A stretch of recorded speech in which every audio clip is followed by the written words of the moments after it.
Всем привет! Меня зовут Лисан и главные новости туризма. Во многих популярных отелях Турции на октябрь сложилась беспрецедентная ситуация. Как минимум до 8 октября гостиницы загружены полностью, в них вообще не осталось свободных мест. Основное количество создавших такую загрузку – это, конечно же, русские туристы. Некоторые отели стоят на стопе и до конца октября. Такие данные представили турецкие СМИ. Например, в пятизвездочном отеле Лио Резорт в Сиде нет мест по 10 октября. Их забронировали русские туристы, которые составляют 60% загрузки отеля в этом сезоне. На втором месте внутренние туристы, на третьем немцы. Еще один пятизвездочный курорт Voyage Sorghum Hotel заполнен до 25 октября. На курорте Алания наиболее популярным оказался также люксовый Лето Резорт Hotel. Он полностью закрыт на 1,5 месяца. Ближайшая дата, когда можно купить номер в отеле, 22 октября.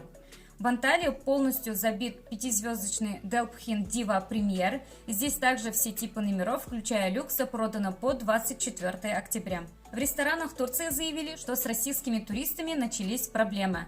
Владелец одного ресторана рассказал, что в Турции выявили серьезные проблемы с российскими кредитными картами. Россияне приходят в ресторан, хотят расплатиться картами, а терминалы отказываются их принимать. Предприниматель также обратил внимание на то, что около 50% его прибыли приходится на российский турпоток. По его словам, турецкая экономика находится в плачевном состоянии, уровень инфляции в стране сейчас превышает 80%. Но граждане России, которые приезжают в популярную курортную республику, помогают ее стабилизировать. На днях вице-президент Альянса турагентств России Александр Мкрачан заявил, что турецким отелям рекомендовано не принимать карты российской платежной системы МИР с 15 сентября 2022 года, хотя эта рекомендация не является обязательной. На этой неделе российские путешественники рассказали о проблемах с картами отечественной платежной системы в Турции. Закрытая для российских туристов Европа принесет успех Турции не только в летнем, но и в зимнем сезоне. Российские туристы массово скупают туры в Стамбул, ожидается рост турпотока как минимум наполовину. Российские перевозчики подстраиваются под спрос рейсов в Стамбул, запустят как минимум 9 российских перевозчиков из 16 городов. При этом туроператоры уже предупреждают, что на некоторые наиболее востребованные даты нет мест ни в отелях Стамбула, ни в самолетах. Такую статистику представили в турецких СМИ. Согласно озвученным прогнозам, число российских туристов, которые отправятся в Стамбул в период с октября по декабрь 2022 года, вырастет на 45%. При этом число туристов из других стран также останется высоким.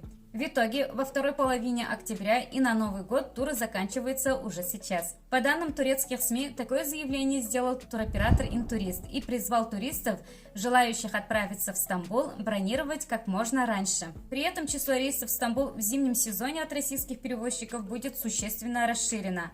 Запланированы регулярные рейсы как минимум из 16 городов, а также чартерные рейсы. Турецкие источники приводят следующие данные. Аэрофлот продолжит каждый день летать по маршруту Москва-Стамбул. Азимут и Россия планируют в общей сложности 6 рейсов в день из Сочи в Стамбул. Азимут также будет летать из Минеральных вод. ЮТР планирует ежедневные рейсы Грозный-Стамбул. Ретуинкс заявил рейсы в Стамбул из 10 городов, в их числе Нижний Новгород, Казань, Уфа, Екатеринбург, Челябинск, Самара, Владикавказ и другие. Из некоторых городов, например, из Екатеринбурга, анонсированы 4 раза в неделю, по большей части это 1-2 рейса в неделю. Seven Airlines планирует рейсы из Новосибирска в Стамбул с 1 ноября по вторникам и пятницам. Туроператор Pegasus Touristic запланировал рейсы из Москвы в Стамбул с Pegasus Fly. Полеты планируется выполнить с 22 ноября на широкофюзеляжных самолетах Boeing 777-200. Также рейсы в Стамбул продолжат осуществлять из России турецкие авиакомпании Turkish Airlines и Pegasus. А подобрать себе тур в Стамбул от любого крупного туроператора по гарантированно лучшим ценам рекомендую в одном из известных онлайн-агрегаторов пакетных туров на Travelata. В этом онлайн-агентстве агрегируются абсолютно все туры всех российских туроператоров, что позволяет туристам удобно их сравнивать и выбирать лучшие турпакеты. Выбранный тур можно сразу забронировать, получить мгновенные подтверждения и оплатить онлайн через безопасный банковский шлюз. И, конечно же, получить документы. Либо вы можете просто посмотреть и сравнить текущие цены на туры сразу от всех туроператоров. Если вы находитесь в другой стране, предлагаю сайт слетать.ру. Ссылки оставлю в описании под этим видео. Скоро турецкие отели начнут принимать российские рубли. О перспективах и какие же будут минусы рассказал в интервью «Известиям» директор Российско-турецкого делового совета Алексей Игармин, пишет Турпром. По поводу якобы отказа от карт МИР эксперт подтвердил, что реально есть информация о том, что периодически возникали блокировки и не проходила оплата. В причинах ее, по словам эксперта, еще предстоит разобраться. Вообще банковская система финансовых сообщений, переводы, взаимные зачисления – это очень сложная штука. И не располагая точной информацией, довольно сложно дать какой-то конкретный ответ. Я сама работала в Сбербанке, поэтому знаю, что это такое. Ну а мы будем продолжать следить за новостями. Больше новостей на моем канале. Подписывайтесь. До встречи, пока.